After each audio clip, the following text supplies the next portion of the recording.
Hello' students, এইটো ভিডিঅ'ত আমি সম্ভাৱিতা এটা তত্ত্বগত উপস্থাপন তাক আমি ভালকৈ বুজিবলৈ চেষ্টা কৰিম। ঠিক আছে, চ' তোমালোকে ভালকৈ মন দি শুনিবা, চাবা আৰু দেখিবা আমি কেনেকৈ কি কৰি আছোঁ, ক'ত বস্তুটো কেনেকৈ হয় আৰু সম্ভাৱিতা যে এটা তত্ত্বগত উপস্থাপন তাক আমি কেনেকৈ উপস্থাপন কৰোঁ। ঠিক আছে, এইটো ভালকৈ মন দি চাবা। ঠিক আছে, চ' ষ্টাৰ্ট কৰোঁ এতিয়া। তত্ত্বগত সম্ভাৱিতা কি? What is theoretical probability? তত্ত্বগত সম্ভাৱিতা হ'ল এনে এক গাণিতিক পদ্ধতি য'ত আমি কোনো পৰীক্ষাৰ ফলাফলৰ আগতীয়া জ্ঞান ব্যৱহাৰ কৰি সম্ভাৱনা নিৰ্ণয় কৰোঁ। ইয়াত আমি বাস্তৱিক পৰীক্ষা কৰি নাথাকোঁ, বৰং কিমানটা ফলাফল ওলাব পাৰে তাৰ ওপৰত ভিত্তি কৰি আমি ইয়াৰ হিচাপ কৰোঁ। ঠিক আছে, এই ধাৰণাটো এটা মূল নীতিৰ ওপৰত ভিত্তি কৰি চলে। আমি ধৰি লওঁ যে পৰীক্ষাটোৰ প্ৰতিটো ফলাফল সমানেই সম্ভাৱ্য। ঠিক আছে, অৰ্থাৎ এটা মুদ্ৰা টছ কৰিলে হেড আৰু টেইল অহাৰ সুযোগ একেবাৰে সমান। ঠিক আছে, মূল সূত্ৰৰ পৰীক্ষণ। এতিয়া আমি মূল সূত্ৰৰ পৰীক্ষণ চাম। ঠিক আছে, তত্ত্বগত সম্ভাৱিতাৰ সূত্ৰটো আমি আগতে শিকিছোঁ। কোনো এটা ঘটনা ই ঘটাৰ সম্ভাৱিতা হ'ল পি ইকুৱেল ঘটনা সংঘটিত হোৱা পৰীক্ষা বাই মুঠ পৰীক্ষাৰ সংখ্যা।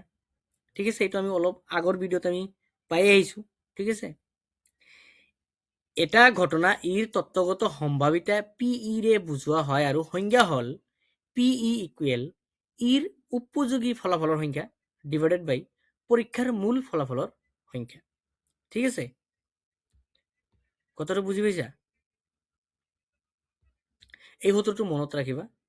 মানে এটা ঘটনা যদি ই ঘটে তাৰ তত্ত্বগত সম্ভাৱিতা পি ইৰে বুজোৱা হয় আৰু সংজ্ঞা হ'ল পি ই ইকুৱেল ইৰ উপযোগী ফলাফলৰ সংখ্যা ডিভাইডেড বাই পৰীক্ষাৰ মুঠ ফলাফলৰ সংখ্যা।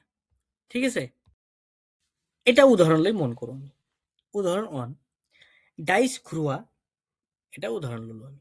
ঠিক আছে, ধৰি লওক আমি এটা লুডুৰ গুটি বা ডাইচৰ এবাৰ ঘূৰালো। ঠিক আছে, তেতিয়া আমাৰ ডাইচ এটা বা লুডুৰ গুটি এটা ঘূৰাৰ পিছত মানে ইয়াৰ ভিতৰত কেইটা নম্বৰ আছে? টোটেল 6টা ফিষ্টটো আছে। 1 2 3 4 5 6। গতিকে আমি মুঠ ফলাফল কেইটা পাম? মুঠ ফলাফলৰ সংখ্যা হ'ব 6টা। 6টাৰ ভিতৰত যিকোনো এটা পাম। ঠিক আছে, কিন্তু মুঠ ফলাফলৰ সংখ্যা কিমানটা থাকিব? 6টা, কাৰণ 6টাৰ ভিতৰত যিকোনো এটা উঠিব পাৰে। ঠিক আছে, 1 উঠিব পাৰে, 2 উঠিব পাৰে, 3 উঠিব পাৰে, 4 উঠিব পাৰে, 5 উঠিব পাৰে আৰু 6 উঠিব পাৰে। যিকোনো এটা উঠিব পাৰে। গতিকে মুঠ ফলাফলৰ সংখ্যা হ'ব 6।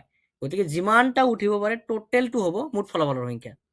ঠিক আছে, এটা যুগ্ম সংখ্যা পোৱাৰ সম্ভাৱিতা কিমান হ'ব? যদি আমি এটা যুগ্ম সংখ্যা পোৱাৰ সম্ভাৱিতা বুলি কওঁ তেতিয়া কিমানটা ওলাব পাৰে? ইয়াত 2ও ওলাব পাৰে, 4ও ওলাব পাৰে আৰু 6 ওলাব পাৰে। গতিকে যুগ্ম সংখ্যাবোৰ হ'ল 2 4 আৰু 6। গতিকে অনুকূল ফলাফলৰ সংখ্যা কিমানটা আহিব? ইয়াত 2 4 6 তিনিটা আহিব। ঠিক আছে, এতিয়া সূত্ৰটো প্ৰয়োগ কৰিলে আমি কি পাওঁ? পি ই ইকুৱেল ইৰ উপযোগী ফলাফলৰ সংখ্যা মানে যুগ্ম সংখ্যা পোৱাৰ সম্ভাৱনা তিনিটা হ'ব। ওপৰত তলত কি আছে? পৰীক্ষাৰ মুঠ ফলাফলৰ সংখ্যা কিমানটা আছে? টোটেলটো হ'ব তলত। তো টোটেলটো কিমান আছিল? 6। গতিকে ওপৰত আছে 3, তলত হ'ব 6, ইকুৱেল কিমান হ'ব? 1/2। ঠিক আছে, এইটো হৈছে ফৰ্মুলা ব্যৱহাৰ কৰি আমি এনেকৈ ৰেজাল্ট ওলাব পাৰি।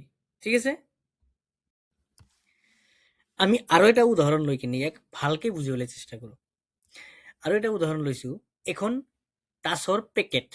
ঠিক আছে, আমি এখন টাচৰ পেকেট ল'লো। আন এটা জনপ্ৰিয় উদাহৰণ হ'ল টাচৰ পেকেট। ঠিক আছে, এখন সাধাৰণ টাচৰ পেকেটত মুঠ 52খন টাচ থাকে। ঠিক আছে, মুঠ ফলাফলৰ সংখ্যা কিমান হ'ব তেতিয়াহ'লে? 52। ঠিক আছে,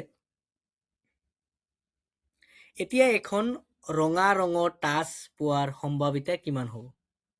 ঠিক আছে, টাচৰ পেকেটত 26খন ৰঙা টাচ থাকে। ঠিক আছে, হীৰা আৰু পাণ। ঠিক আছে, অনুকূল ফলাফলৰ সংখ্যা হ'ব সমান সমান 26খন।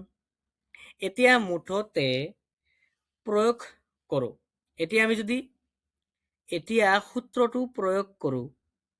কি প্ৰয়োগ কৰিম? সূত্ৰটো প্ৰয়োগ কৰিলে কি হ'ব? পি ই ইকুৱেল ইৰ উপযোগী ফলাফলৰ সংখ্যা ডিভাইডেড বাই পৰীক্ষাৰ মূল ফলাফলৰ সংখ্যা। ইয়াত চোৱা, আমাক যিটো ৰঙা ৰঙৰ টাচৰ পাত ওলাব কৈছে, ৰঙা ৰঙৰ টাচৰ পাতৰ সম্ভাৱনা কিমান, সম্ভাৱিতা কিমান, ঠিক আছে? তেতিয়া আমি আগত পেকেটৰ ভিতৰত ৰঙা ৰঙৰ টাচৰ পাত কেইখন আছে সেইটো চাম।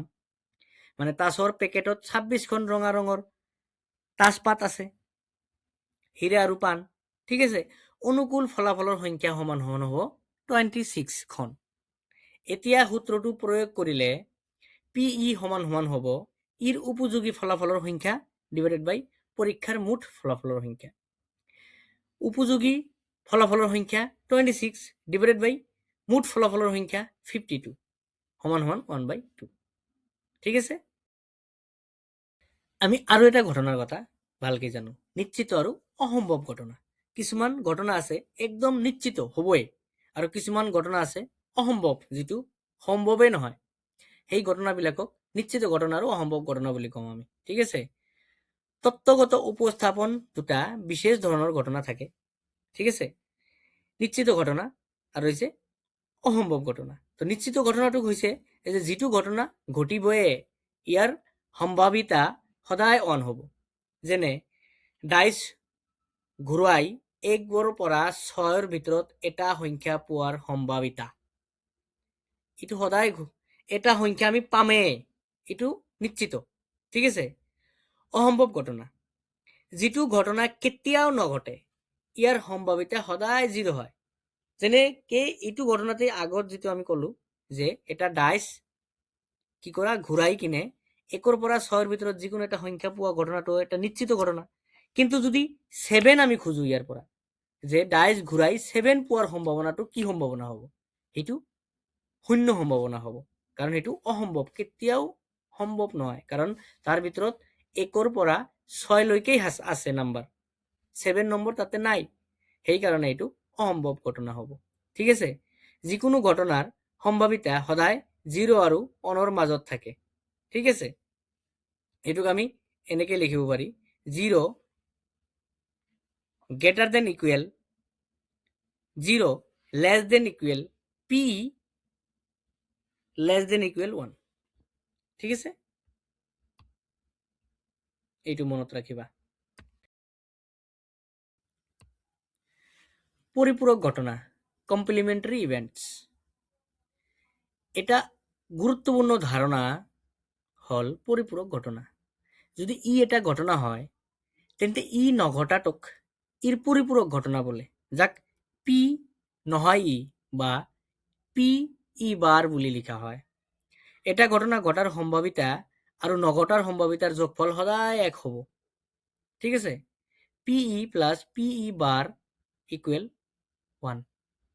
যদি আমি জানো যে হেড অহাৰ সম্ভাৱিতা হাফ 1/2, তেন্তে হেড নহাৰ অৰ্থাৎ টেইল অহাৰ সম্ভাৱিতাও হ'ব 1 minus half is equal 1/2, ঠিক আছে?